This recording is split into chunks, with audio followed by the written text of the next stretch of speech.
So pensions is a topic that people generally try and avoid. So about 3 years ago,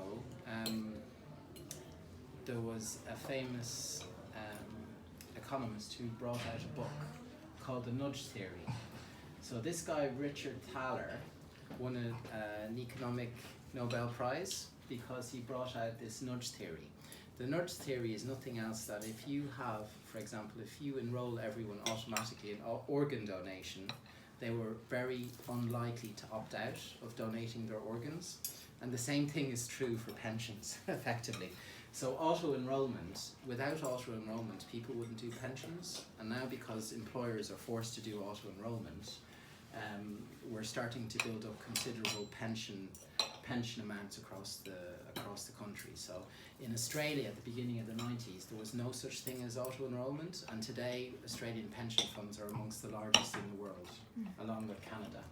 So there's lots of different topics around pensions to be aware of. So the first thing, which is probably the most important thing, is you have to be aware that we're going to live a very long life. And most of that life will be spent either studying or sitting on a deck chair or possibly in long-term care somewhere. And that all needs to be funded.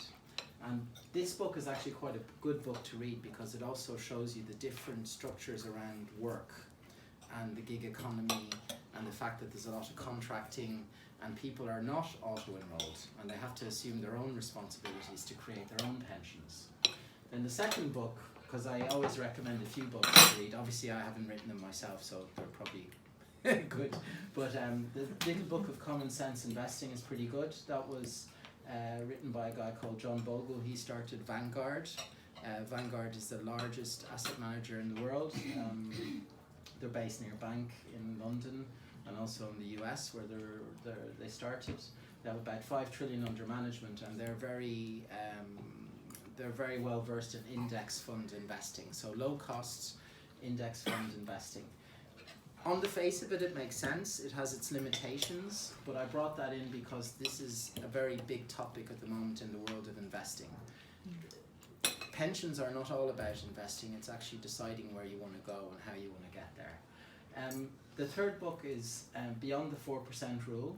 So there's a famous coefficient called the withdrawal coefficient. So if you withdraw 4% of your pension over a 30-year time frame, you will not run out. Well, there's a 95% chance that if you take £1 million and you multiply it by 4%, which equals 40%, if you withdraw 40,000 a year, there's 95% chance that you will not run out of money over 30 years.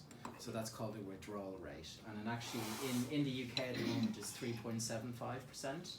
So if you think, for example, the reason I put that up there is because you need more money than you think. So the first thing you do when you do a pension is you do some budgeting. You try and understand what you need in retirement.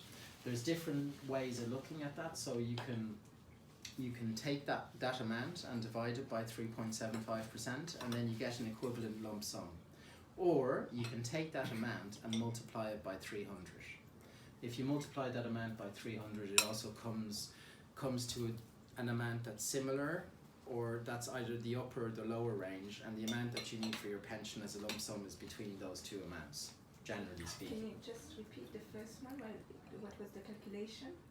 So there's different calculations, but as a rule of thumb, they say, so in the States they say it's 300 times your monthly budget in retirement. Now, you have to be aware of a few things around budgeting for retirement. Is your budget in retirement might be higher than your current expenditure because you will be the health. So 70% of your expenditure on medication occurs in your last 18 months of life.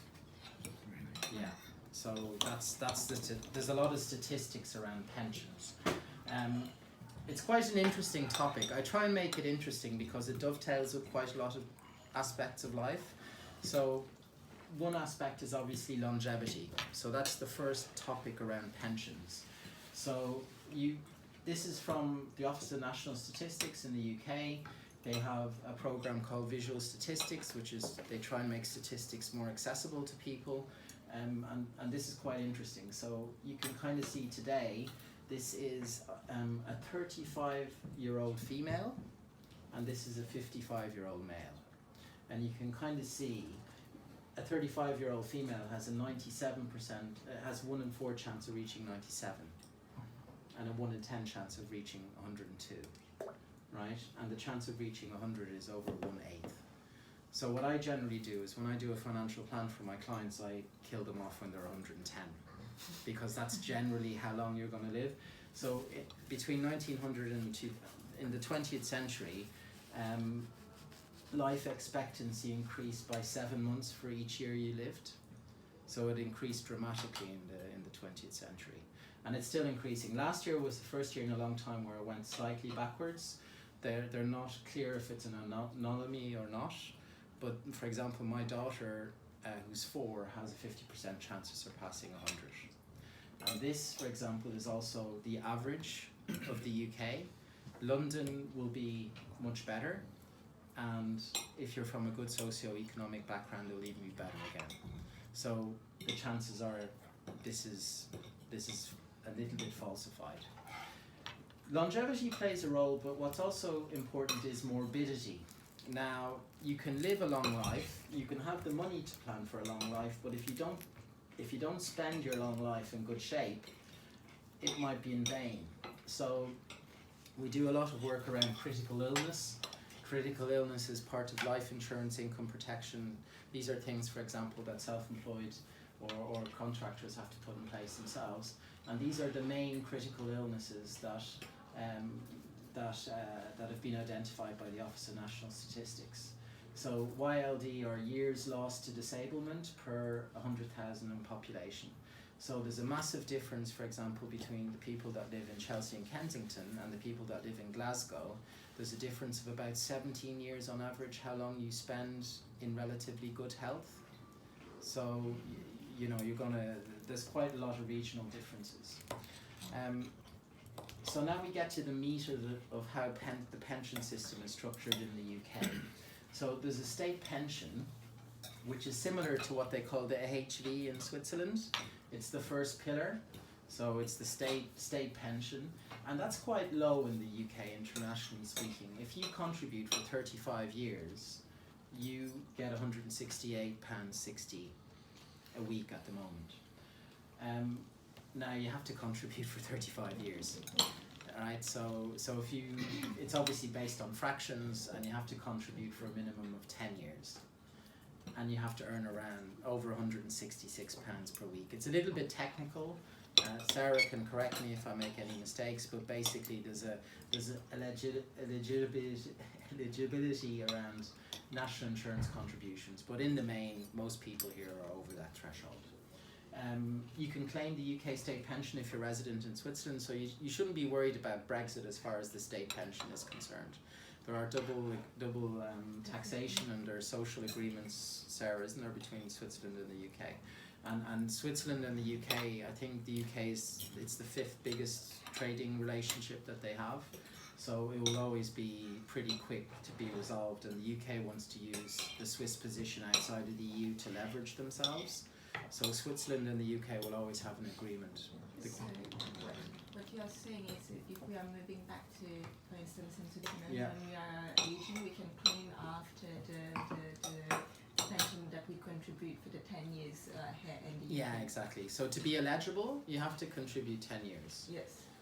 Now, you can also buy years that you've missed. That's a little bit of a technicality. Yes. But you know, say you've worked here for 10 years, you move back to Switzerland. As soon as you reach the English state pension age, you will receive a pension in payment in sterling to an account, or converted into Swiss francs into an account in Switzerland. Okay.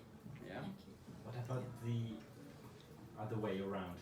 So if I worked X amount of years in Switzerland and I would like to stay in this country for my pension, can I claim the Swiss pension? I think that's the same, isn't it? It's mirrored. So any double agreement means you have the same rights as the other citizens do in the other country, generally. Now, the good thing, so there is good news around the state pension. It's quite low, but it's a bit like an annuity. So it's protected against inflation, average earnings, okay, the average earnings index, or 2.5%, whichever is higher. So that means that it's an annuity floored at 2.5%.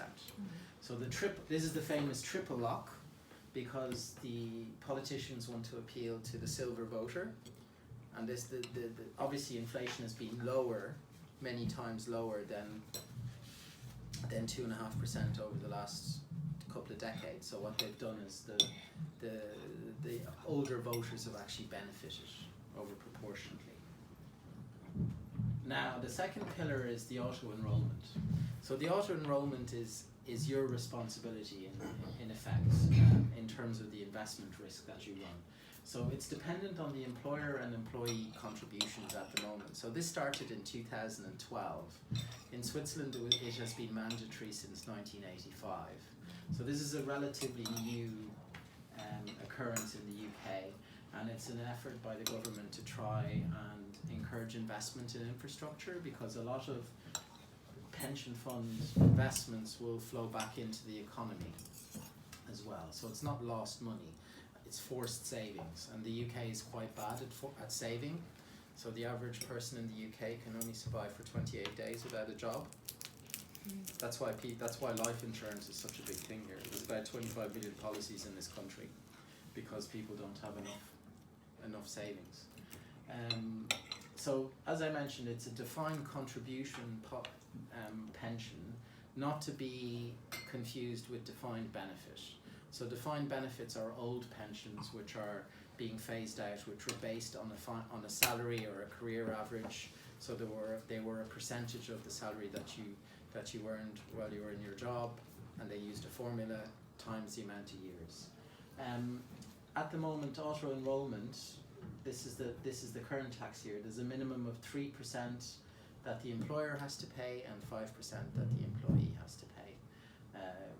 Pretty much. There's a 1% donation from the tax office, isn't there, Sarah, in there, I think, as well. It's basic rate relief as well. Yeah. So there's a few technicalities. I try and be broad about it because, you know, we can get very technical around these things, but there are pension freedoms. So you have to be careful when they talk about you can access your pension when you're 55.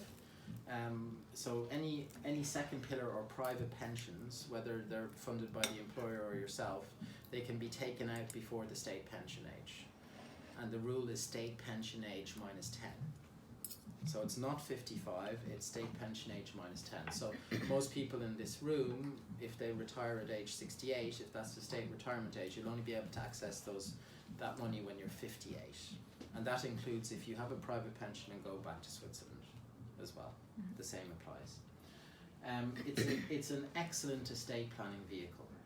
So technically, any monies in your private pension are outside of your estate for inheritance tax planning, and that's really important. And what they do is basically Hi Mark. Yeah, you haven't missed much, don't worry. Do you want to grab some food upstairs, or they have Yeah. Oh, okay. Have you started or? We can wait 5 minutes if you want. I can go through some of the stuff we've discussed. It's no You problem. sure? Yeah, go up and get some Oh, I food. can get some later. No, go for it. It's Okay. fine. It's fine. Oh, I'll leave my bag so I can leave then. Well, I'll just go. Yeah, take your time. Take your time. So basically, the pensions are. For some people, it's not a huge amount. You're not going to be sailing into the sunset with the maximum amount you can put into your pension, which is just over £1 million. But it's an excellent vehicle, and you should maximise as much as possible how much money you can put in your pension. It's like a life insurance again. So I always come back to life insurance because pensions are actually a form of insurance. So you're from Geneva. They used to call them les rentes genevoise, and it was what the insurance companies used to provide them. So it's like a rent, a kind of a dividend, a yield you would get. Now, estate planning means that if you die before you're 75 and you have money in that pension, it passes on to your beneficiaries tax-free. Tax-free. No estate, it's outside your estate for inheritance. Yeah. Sorry to interrupt. So you're saying, just say I've got £1 million in my pension. Yeah. And I die at any age? No, so there's a key age, it's 75. So if I'm after 75? So before 75 it's Yeah. tax-free. After 75 it's subject to the income tax of the recipient. Okay, so I die at 73. Yeah, tax-free. So my partner could take the whole lot out Yeah. tax free. Yeah. Is that right? Yeah. Now you have to be careful. There's another thing you have to be careful about is And vice versa. And If she vice dies. versa, If she yeah. dies. so, yeah. More importantly. Yeah, this is the man. He'll ask lots of interesting questions. I paid him to be here just to make it more interesting. Yeah. So, yeah. So, but there's lots of things. So you have to be a little bit careful on what you do with it, because in some cases it can become part of your estate again, can't it, Sarah? You have to. So, for example, I'll go through the taxation of pensions afterwards in detail, but estate planning is something that people often overlook. And again, it's a form of life insurance because there are beneficiaries nominated on your pension. So 90% of the people who have pensions in the UK do not nominate beneficiaries. So it's something we have to do in second. Well, they don't know who to give the money to, so you actively have to stipulate who that money goes But to. does it go into like a probate? Does it go? Sort of, It does go into probate. It goes into probate. I don't know, I think in some cases the trustees can decide what's Yeah. reasonable, but Yeah, what they decide is reasonable may not be what you want. yeah. I So would always nominate yeah, beneficiaries for you pension. nominate beneficiaries, and they're part of a master trust. So I think it's outside of probate. So life insurance, for example, if it's written in trust, it's outside of probate. It gets paid within a week. That's important as well, because probate is six months to 24 months, and it can be varied, and there's a lot of messing going on. Whereas this, I don't think it's subject to probate, but that's a good question. See, I knew I was going to ask a good question.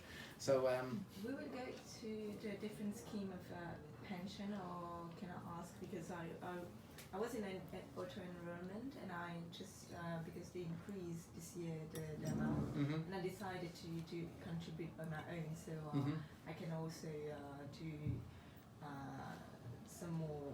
I'm more flexible with my budget. So the thing is, what I was thinking, is that the same rule when you go? I don't know. I'm through Pension B, for instance. yes, And is that the same rule when you die or something like this? it's all the same. So this is private pensions in general. Right. So auto enrollment is actually rules that the employer has to follow. Yeah. And you have to follow as an employee, but if you're not an employer or an employee, you don't have to follow auto enrollment rules. Okay. So if you're a director of your own limited company, you do not have to follow auto enrollment rules. Well, I think that you can decide, no? Because You can decide, if but you do want not to- have to. Yes. It's not mandatory. This Yes. is mandatory if you're a company with employees. Yes, but if you, as an employee, you can say no. I don't want to be. You can enrolled. opt out. You can opt out, so you Yeah. can have an auto. The company has an obligation to offer you a pension under auto Yeah. enrollment. You can choose to opt out of that pension, and you can do your own thing. Yeah. But usually, it's good to have, as a very general rule, it's good to have an auto enrollment pension where you are contributing and your employer is contributing, because you're getting the benefit of your employer contributing to that scheme. But you can opt out. You don't have to be in an auto enrollment Yeah. plan, and you can have your own plan and make your own contributions. At that point, can the employer pay towards your own pension If they want to. if they want to? I have some clients who the employer's happy to do that, Okay. but you have to get The permission, yeah. It depends on the company, but sometimes they're flexible as to what people want. And you mentioned minimum contribution. Mm. What's the maximum contribution? We'll come to that in a minute. Okay. Hold that thought, as I say. And you mentioned about the a beneficiary on the pension. What happens if there's a will? Will that take over? The beneficiary stipulated in the pension should supersede the will. But if there isn't one written, I guess they might follow the will, the trustee. So what I make sure for Yeah. financial planning clients is we start with a will and a lasting power of attorney. Yeah. So I can go through that afterwards problem. separately because we're recording this session for pensions, and I'm quite happy then individual questions and we can go in. I can show you a blueprint for financial planning if it's of interest to you. But basically this is just the general. This is the general rule around. I mean, there's always personal circumstance. So, for example, personal circumstance questions, please ask them afterwards, and I'm happy to answer them. It's no problem. But this, just for the tape, I'm not allowed to give just general. I have to keep this general. because it's regulated. So, okay, so now we're moving on to the third pillar. Now, second and third pillar, there's no real difference necessarily. This is auto-enrollment, this is kind of occupational pensions, and this is kind of personal pensions. That's why I've segregated them. Now, if you move from a company and become self-employed, second and third pillar become the same, and also you can decide to just have a first and second pillar. A third pillar is like kind of an additional thought around pensions. So to answer your question around, you can make additional voluntary contributions. I think that's what you were alluding to with Pension B. So you can, if you are more flexible with your budget and you have more savings, you can contribute a bit more if you wish.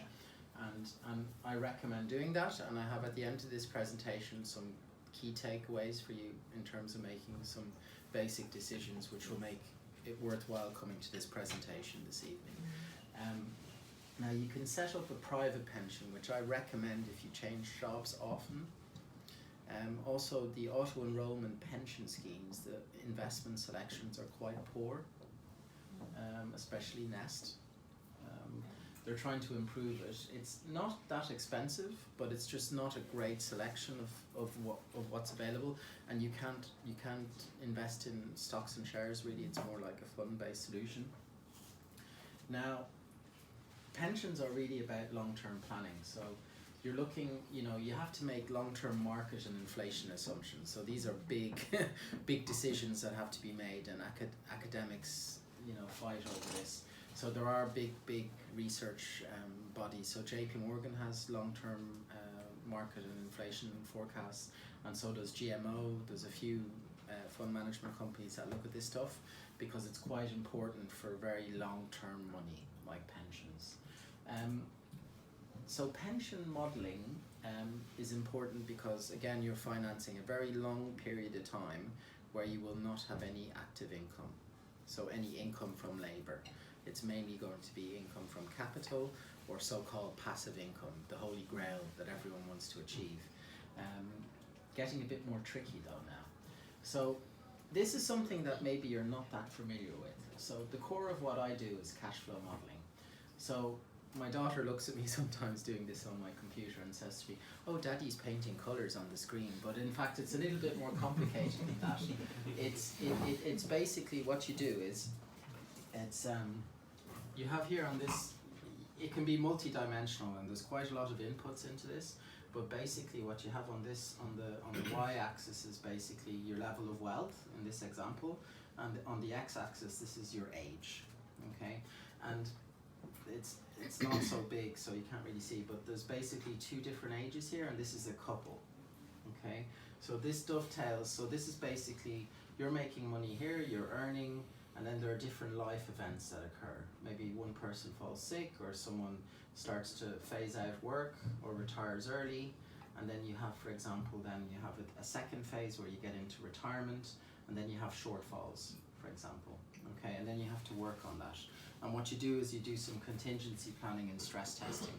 So effectively what you do is you look into different situations and you say to people, so this is basically, for you guys, you know this very well, this is the next generation of private banking effectively. So it's not just about selling products, it's about effectively looking at your life and making decisions about where are you going, what age do you plan to retire, can you retire at that age, can you reach financial independence before you reach retirement. So all these questions, and this is a graphical explanation of your life, so to speak, but it's also a very good basis of conversation around different decisions that you'll be making. So for example, there's a couple here. In the UK, inheritance tax is a big topic. So inheritance tax is on the second death. If your estate is worth over £1 million, let's say for argument's sake, you're going to be spending 40% on the excess on inheritance tax to the government. So this planning allows you to make some clever decisions around that. And those decisions don't always result in a product, so it's not always a product-led decision. It can also be a recommendation of a gifting strategy, or it could also be an elegant insurance solution if you need to insure the house, for example, to avoid selling it to pay for debt duty. Has anyone ever seen this before? No? You've seen this? So are you in finance, or? Yeah, I've studied economics. Okay, yeah, so you're somehow, familiar with this. yeah. Okay. Have you? Sorry, have you got any actual an example of So incomes and how that? yeah, so what I can do is I can show people individually. Because this is taped, I decided not to make because the problem is if I start giving specific advice broadly in broadcasting it, it becomes a bit tricky. But basically, what this software does, and there's a few software packages that does this, is it factors in taxation, and it takes into account all the rules, and the output that you get, you can lean on it. So this is regulated advice. It's not like, you know, if you're going to make decisions based on this, so you can really lean on it and you know, plan your life accordingly. So sorry to interrupt again, but so for instance, if I wanted to go through and say, look, this is how much I put away for my pension. This is assuming. Would you go through assumptions of this inflation? What sort of background information do you use on that? So I use different assumptions. So I have 3 or 4 different models. So and I have my own model where I say, okay, this is what I think inflation will be, and I always tend to be conservative. So I overestimate inflation. I underestimate market returns. I overestimate your longevity, because the worst thing that can happen to you is that you run out of money, effectively. So there's a lot of assumptions that are made, but I try and make them on. So if I sit down with you and go through my numbers, and then you could effectively come up with how much I would be drawing. Exactly. Okay. Fine. Exactly. Right. So initially this started about 20 years ago in the States around retirement planning because of that long planning horizon. Okay. But now it's really gotten. I've got a client, 28. I'm doing it for them. So there are people. I mean, to be fair, if you make small changes down here at this age, you're going to increase the slope of your, you know, if you make a decision here, rather than being like that, you're going to be like that. And your outcomes are still going to be a bit like that, but rather than being like this, they're going to be a bit more like that. So if you make positive decisions early on in life, so when I worked at the bank, I kind of did financial planning, but I didn't realize it. It was a bit of a DIY financial planning approach, but if you make it, so if you save for your pension early on in life, you can retire 5 to 10 years earlier than if you start saving for your pension when you're 45. Simple stuff. The recommendations I'll make at the end of this presentation will be so simple, you'll say that can't be true. But if you do them and you follow through on them, it will be worth your while coming to these presentations. So, is everyone clear about cash flow modelling and how it can help? I have a question. Yeah. There's like this bar sticking out, like quite dramatically, like the purple. What would be an example of such an event? Company sale, for example. So this could be, so this one here, okay, in this example, this is a money purchase pension. So for example, this is a tax-free cash lump sum, which I'll explain shortly. But that is basically a lump of wealth that all of a sudden appears at this age. And this could be another one, or it could be a company sale. And then what you do is you have company sale, it might qualify for entrepreneur's relief, and then you kind of look at that. So what you do with the mouse is you hover over each age, and then you can kind of see what happens, and then you can get detailed info, and it can be quite complex. So, I mean, it depends on the client. There are some people, I mean, I've dealt with a guy, he's in statistics, and, you know, I mean, I've run out of answers for him because you can go really deep into the topic. But sometimes you also miss the bigger picture. So I wouldn't get too deep into it. It's just more about getting the broad picture right first, because life changes all the time. So life is not an exact science. Sorry, you were going to ask? Yeah, so I think I misunderstood. Is this a graph of the cumulative total wealth, or is it the amount you're getting every year? So then if it you sell can a be company, like that. then why do you have the money 1 year and then you don't have it This next is year? only one dimension of the output of the software. So this software, I was hesitating to show you this, and I could also do a demonstration, but the thing is it's so multi-dimensional. You can do it for lots of different, you can do it, how do you amortize a mortgage? You can do it, how do you say there's a death here, how does the family cope? So you stress test, you can create an event that all of a sudden stress tests the base plan. So there's lots of stuff you can do, and then you can get paranoid about it. But basically, this view is your income per year for each age. Okay. That's this view. So that's your income. It's not how much you're putting into a pension. No. So the same piece of software, I can flick a switch and then I'll be like, okay, your pension is worth 1.2. And then it's worth 1.6. But you don't, yeah, okay, so that's not actually pension, what you're putting in your pension. So this is not what you're putting in your pension, this particular slide. Okay, fine. But I was hesitating to show you this because basically what happens is there are different ways of looking at this, and each pension is different. Some people have a pension and they never want to draw on it. They want to pass it on to their children. So what, for example, this line here, the black line shows you what your cost of living is, and then your excess is what you sweep into your savings account, for example. And then, for example, here, so this is employment, dark blue, and then you have state pensions here in darker blue, if you want that come in here. And you can see they're slightly going up because they're indexed. And then you have drawdown pensions. So this pink one here is if you have a private pension, you draw down from it, okay? And then you have your savings, for example, here. So you can have lots of different angles. It can get quite complicated.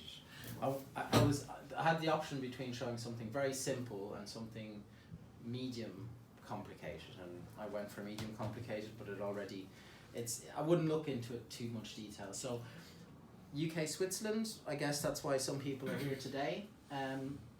So the state pension, if you, if Brexit happens, no one knows what's going to happen, right? It's a dynamic political environment. But Sarah pointed out that the pension that you may receive in payment, that you will receive in payment, because I don't think that's put in question, but it may not be inflation protected.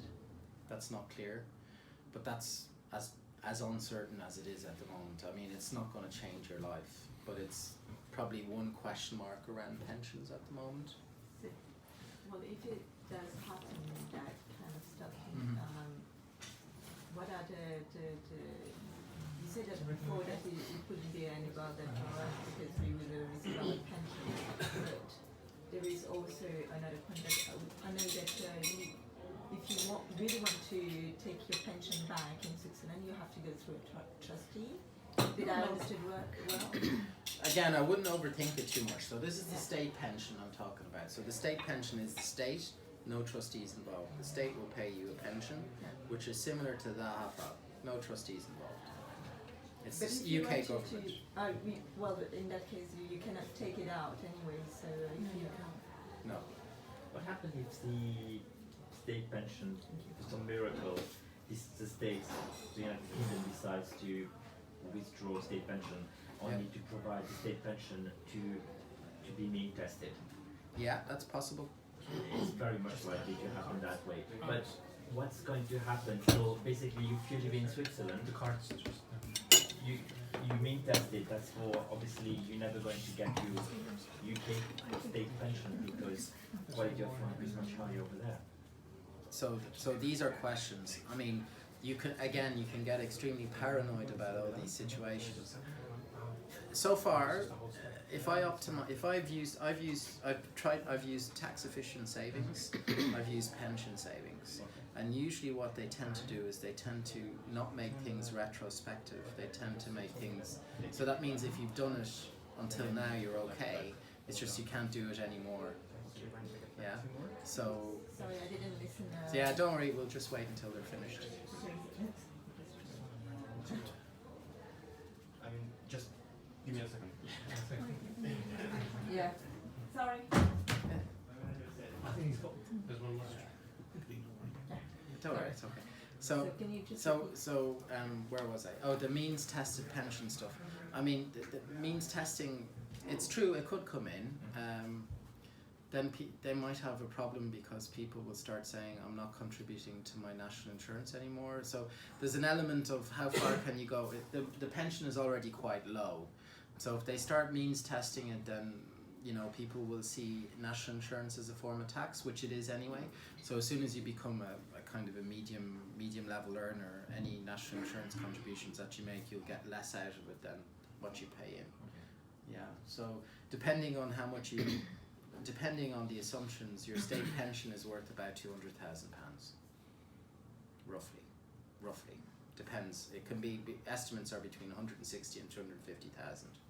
That's how much a pension is worth, roughly. So that's what we're talking about. So it's not going to change your life, but it does help. It's not a huge amount. Now, the other thing is international pension transfers. So I would urge extreme caution to anyone who comes across a financial advisor on LinkedIn who claims that they can transfer their pension to Malta and there's no problems. This is a very common thing I come across. So there are people that mine LinkedIn data, and they're very aware when people switch countries because LinkedIn gives them access to that data. And then all of a sudden you get bombarded by, oh, we can help you move your pension abroad and stuff. I wouldn't do it personally because you're just moving the problem. So if you go back to Switzerland and you move your UK pension to Malta, you're not really solving any problem in my mind. I mean, what problem are you solving by doing that? I don't see any problem. I actually think you're creating an extra problem for yourself. You're moving it to a third jurisdiction. And generally the solutions they suggest are like 2-3% an annum type of, so the financial advisor gains, but you may not. Actually, you probably won't. So I would just say be careful of that. So international pension transfers was something, this list, so there's a list of eligible pension schemes in Switzerland that can receive international pension transfers. And the only one, so this was as of yesterday, is CERN, which is the Nuclear Research Institute in Geneva, and the only reason that's eligible is because it's an international organization. So it's just like in Luxembourg, the only one that's eligible is the EIB, for example, European Investment Bank. That list used to be hundreds of names long, and the reason why there's only one there is you can use a pension in Switzerland to buy a house. And the UK government, because you've received tax savings by contributing into a pension in the UK, they don't want you to, they want you to be taxed in the UK when you draw down on that pension. So the financial crisis has, brought a lot of tax avoidance on the table, and basically pensions were a very, very big vehicle for tax avoidance. Very big. So that's why that's being curtailed. I get questions all the time about it, but 99.9% of the time the answer is no, you can't transfer your pension. And if you can, I'm the wrong person to speak to about it because I just don't think it's the right thing to do. So has anyone got any questions about that? No? Okay. So taxation of pensions, this has been a topic that's come up quite a bit. So the rule is £40,000 a year into your pension, private or otherwise, not state pension, so this is your second and third pillar. And there's a 3-year carry forward. So this is the interesting thing. So for example, every contribution is totaled across what your employee contributes and your employer contributes. And then you subtract that from 40,000, and that's your allowance that you can still contribute into your pension. So you could well have close to 3 times 40,000 from the previous 3 tax years. So you could have up to very close to 120,000, let's say, plus the current tax year. So you could be very close to 160,000 of total allowance that you could put into your pension. So say you're self-employed. Yeah. You're self-employed, you started a company last year, you didn't contribute because you didn't make enough money last year. Yeah. Even as self-employed, you can carry forward pension contributions. Can you do that? I don't know. I mean, I know you can as an employee. As an employee, you Yeah. definitely can. As a business owner, Don't know. it's tested against your profit, isn't it? I would imagine so. It's tested against your relevant earnings. Yes. So you need to Probably make can, money. but you You need to make, so you need to look at your earnings. Sure. But basically, so it's particularly good for business owners, and the way it's particularly good is you can pay yourself no income, and your company can contribute into your pension 40 grand as a salary sacrifice. as long as it's what's the word? It's tied to your employment. As long as you're contributing to the company or something. That's the rule. Yeah, you would have to make sure it's a. So you can't just contribute to anybody, but it's business related. Yeah. Now the bad news is for high earners, there's tapering above 150,000. Now that's something I come across a lot as well, and it goes down to 10 grand above 210,000. Now, BDO recommended. So BDO is a large firm of accountants. They actually recommended to a client who was above 210,000 to contribute up to 40,000 a year into their pension. Now that's an interesting one because a pension, if you bust the limits, you are just taxed at your marginal rate of tax. So it could be something similar to making an ISA contribution. So just say, for instance, I'm earning £115,000 a year. You can put 40 grand in at 115. 115 you can put. Yeah. So, but if you're earning, doesn't that take me, including my 40,000, over the 150, which means I can't? Ah, yes. So that's right. There are two tests. So the test is, there are two thresholds. There's 110 if you have contributions, or 150 if you don't make contributions. So if you earn 110 and your company has paid 40 into your pension, you're fine. Right? If you paid 40 into your pension and you start, this is your total earnings, including your pension. Gotcha. For the sake of this conversation. Now there's another test which is your lifetime allowance, which is not that high, because if you remember what I said at the beginning of the presentation, if you take 4% as a rule, £1 million gives you £40,000 of income, which is taxable over 30 years, and you have a 95% chance of not running out of money at the moment.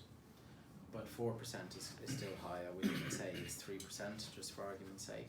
So if you're taxed on 40%, you can work that out. You're still taxed at on average 15%, let's say.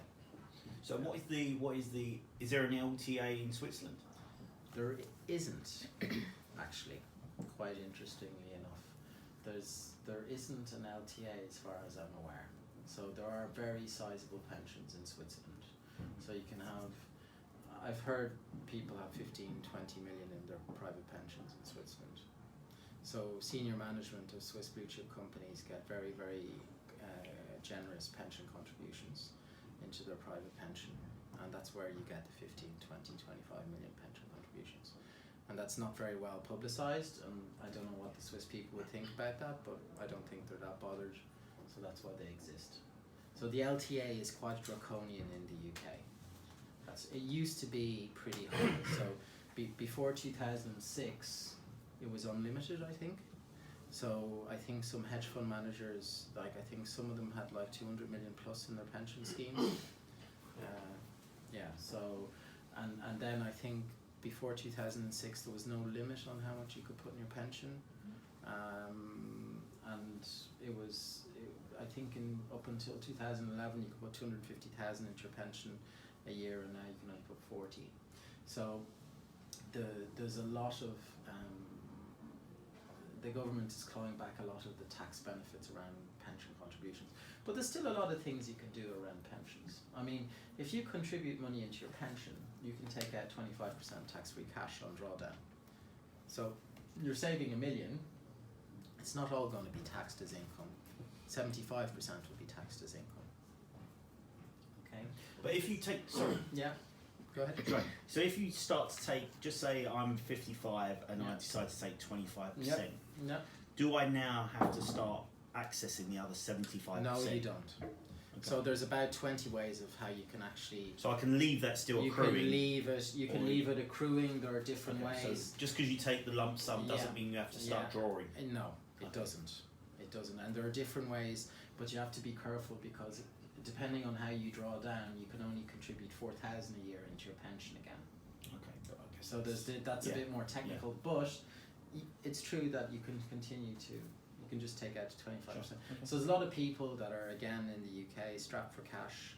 They are desperate to access their 25% tax-free cash. So there's a lot of defined benefit pension transfers because people see very generous transfer values which don't take into account the guarantees, and they want the 25% tax-free cash. The maximum contribution of 40k, what does the EE and ER stand for? Employee, employer. So it's the combination of. It's the combination. Okay. Yeah, they try and I try and make it as simple as possible, but in essence that is it. Yes. Okay. Yeah. Just the lifetime allowance, is it the sum of the 3 pillars? No, there's only really 2 pillars. Yeah. So it's the second pillar. Just second one. Just second pillar. And the first pillar, if you just say rule of thumb, it's worth about 200,000 a day. There's a lot of assumptions because it's an annuity, so you don't know what inflation will be like and what rate you discount it, but it's about 200,000. Sorry, so the LTA is the second and third pillar added together? Yeah, exactly. Okay, second and third. Your so that's private pension. Private pension plus what my employer has contributed into it. Yeah, exactly. Joint. Yeah, okay, joint. but not obviously the government. Not the gotcha, government. sorry. Yeah, no, that's fine. That's fine, and that's also your defined benefit scheme. So probably nobody in this room is on a defined benefit scheme, but those who are, it counts towards the LTA as well. That's a bit technical. Defined benefits, I think only 10% of companies in the FTSE do it now, because it's a very expensive hobby to have, to fund your employees. You're taking all the risk as well. Okay, any questions so far? Just real quick, for the second pillar, Mm-hmm. is there a 10-year minimum payment? No. Okay, just It's whatever your- you put in, you get out. It's your personal pension account. Right. Now here's some tips, and this is probably why it's worth your while. Just this slide has been worth your while coming. So obviously you need more than you think to fund your lifestyle. It's really important that you realise how much you really need in retirement. People think, I have people that come to me and they have 150,000 in their pension, and they think it's a huge amount, and it's not really, unfortunately. The earlier you start funding your pension, the better it is. So, I've got a guy, he's doing a SIP for his minor child. So you can have a pension from the age of 0. You can put 2,880 into your child's pension, and the government will increase that by the basic rate of tax. But if you can, if your family is in a position where it can do that, then that child will have 18 years of contributions, or even more, or 25 until they finish education, and they're well on their way. Because it will accrue tax-free, all this stuff. It's like having an ISA. Now, the other thing is front load your contributions in the tax year. You will make a couple of extra percentage points in that tax shelter by front loading your contributions. So on the buses, like the popular investments say, oh, it's ISA season, it's March, end of tax year is coming up, put money into your ISA or your pension. That's wrong. You should put money into your ISA and your pension at the beginning of the tax year. So if you take a financial calculator for the economists here, and you front load the interest rate, it makes a huge difference. Compounded over time, huge difference. Another simple measure. So I try really to make it simple. Then, that's even without considering investments, right? We haven't talked about investments so far. This is just the pension system. But then if you compound the fact that you have proper and appropriate investments in your pension, and they compound, so you have the benefit of compound returns, you'll do very well. And don't forget to nominate your beneficiaries. That's quite important. 90% of people don't, apparently. So a little bit of advertising for our Sorry, can I just company? ask one question? Yeah, sorry, just go back a step. Yeah. So, for instance, your maximum you're allowed, your LTA is just over £1 million. Yeah. So that if goes up with inflation every year. Oh, does it? Okay. So if I wanted to just say I was starting a pension and Yeah. I was like, in theory, 25 again. Yeah. Which was yesterday. Yesterday. so thank you. So how much? All right. So everyone wants to put in their maximum, but realistically, you've got a life as well, and you don't want to put all your spare cash into your pension, right? So just say I was putting in again. I guess it's a very a personal thing where you can show me a chart. But just say I'm putting in like 10 grand a year. So obviously I can work that out over X number of periods. But what's the growth assumptions? Yeah. So to get to £1 million, what is the optimal amount? Well, the optimal amount to get to £1 million, if you put 40,000 in and you grow, I mean, I can take a financial calculator. Sure. But basically, if you grow, if you outperform inflation by 2 or 3%, you're doing well. But just say I put £1 million in. Right. Yeah. So over 25 years, I'm putting 40 grand a year. Yeah, right? So I've got £1 million. Yeah. But my point is just say I'm actually investing and getting 10%, mate. Just say.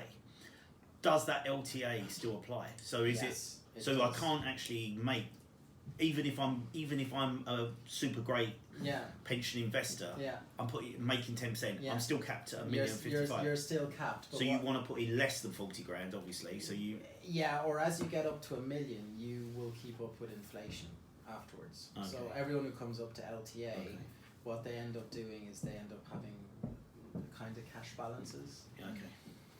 It depends, because there's various. You can also have more than the LTA, because the LTA is tested at different points in your life. Latest at 75. So maybe we go through some chart. Good question. No, it's a very good question. But basically, pensions is a topic. There are people that just do this for a living. There are pension actuaries. There are pension taxation specialists. There are pension trustees. Pensions is a large part of why people come and see me. Most people have a pension. Yeah. Any questions? Yes, when you mentioned about No, go ahead. When you mentioned about appropriate investment in your pension, sometimes you work for a company and they have an agreed pension provider. Yeah. The agreed pension provider got different levels, so you can be high risk, medium risk, low risk. So you can choose, but you can't do your own picking of which kind of shares, bonds, whatever you want a percentage. So you're bound by their. That's why you can opt out. It's what I was saying before, actually, because I opt out because I was at Nest. That's exactly that. And when I look at it at the beginning, we had maybe two months ago, because I had an increase and I had no clue about UK pension, so I started to again. It took me 2 months to have a little. Some people do it themselves, huh? I mean. But it's quite difficult because you have so much products and it's so volatile. Somehow, if you don't know the market, you take a quite big risk. Well, you do and you don't. So this is maybe for the next presentation where I'll talk about investments, where if you make regular contributions, you're doing something called pound cost averaging. So you're contributing a set amount of money every month, and that doesn't really matter where the price is. Sometimes you buy more of the stock, sometimes you buy less, and over time it's one of the better strategies you can do. So actually, a nice side effect of making regular contributions is this averaging. So what you do is you front load your contributions into cash, and then you drip feed them into the investments over the course of the year. Any other questions, comments, feedback? Any spelling mistakes? I have maybe a question. So, for example, if you would have to weigh investing into a property versus investing in pensions, how would you see that in terms of a long-term? Well, this is a conversation that you either have with yourself or with a professional, and you basically there are things to take into account. So when you live in a house, I don't consider your main residence as an investment. Yeah. It's many things, but it's not an investment. Yeah. So you might want to own your house. You might want to pay off your mortgage quickly. There are different strategies around it, but you definitely in the UK probably want to own your house, because there's no negative taxation effects like there are in Switzerland of paying off your house. And then you also want to look at having a pension. But you also want to remain liquid, which is what a lot of people don't do here. So you want to have at least 12 months of liquidity to cover any eventualities. That's a kind of a self-funded type of bridging loan. And then you can play around with mortgages. So everyone gets obsessed with interest rates, mortgages, but there are different types of solutions. So I recommend offset mortgages, for example, where you basically can use it as a secure line of credit against your house. If you want to invest in a company, buy a company, for example, That's one thing you can do. Or you can use it, if you're a bit adventurous, you can use it and invest in your pension, recycle the tax relief. Not recommended for the mainstream, but that's possible as well. So, you know, there's lots of things you can do. I'll just finish this for the tape and then we can go into specific questions. So, just to be clear, we're not tied to any company. The only company we're tied to are ourselves. So we're independent and directly regulated by the FCA.